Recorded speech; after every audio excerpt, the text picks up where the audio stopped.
Урматтуу мекендештер, биз сиздерди Екатеринбург шаарындагы Кыргыз Республикасынын башкы консулдугу, Кыргызстан Урал кыргыз диаспорасы жана ошондой эле Мурас жаштар коомунун атынан 21 февраль күнү Эни тил байрамы менен чын жүрөктөн куттуктайбыз.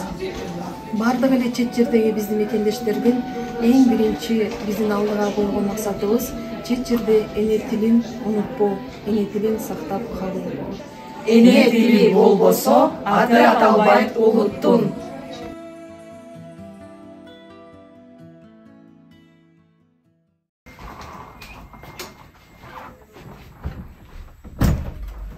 Hoş gelingиздер. Кандай? Жакшы жүрөсүңбү? Жакшы, өзүңөр Жолдор кандай? кандай? Салам.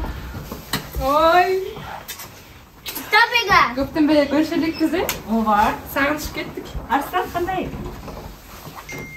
Жакшы жүрөсүңбү? Давай, поздоровайся. Поздоровайся с тетенькой. Салам. Давай раздеваться. Жакшы жетип алыңызбы? Ооба. Аябай алыс экен, эстердин. Ооба. Аял Кичине заман. алысыраак жашайбыз. Снимай это. Варежки сними тоже. Сердечко! Жарко, да? Арсланбек, иди посмотри мультик. Нет.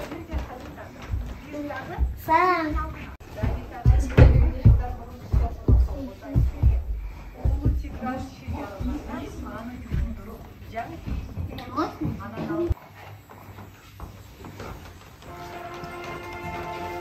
Солнце.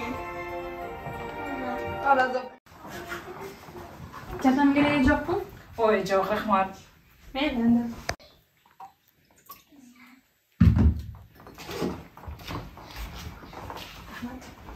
Үй турган.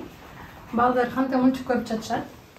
Бул кыргыз мультиги да Актан Акылай тууралуу. Силер эмне үйдө кыргызча мультик көрбөйсүңөрбү? Жок ай. Уулум бала бакчага көнүшүп кетсин деп орусча сүйлөшөбүз. Сен билесиң да, биз жакында эле Орусияга келдик. Ошондуктан мультиктер дагы, жомоктор, ырлар дагы бүт баары бир гана орус тилинде.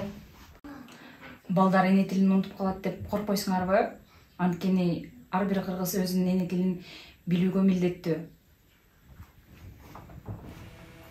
Ошондо энеси баласынын орус тилдүү чөйрөгө жеңилирээк көнүшүнө жардам берүү каалоосу менен уулун эң кымбат нерседен эне тилинде ойлонуу, түшүнүү жана сүйлөө мүмкүнчүлүгүнөн ажыратканын түшүндү. Мамочка, мамочка! Да, сына, Я не понимаю тот мультик. потому что он на кыргызском. Тогда я хочу выучить кыргызский. Все, называй меня теперь не мама, а апа. Хорошо? Хорошо. Все. Ошол күндөн баштап үйдө кыргызча сүйлөп, Актан менен Акылайды көрүү, ата бабалардын мурасын аздекитөө бул үй бүлө үчүн жакшы салтка айланды.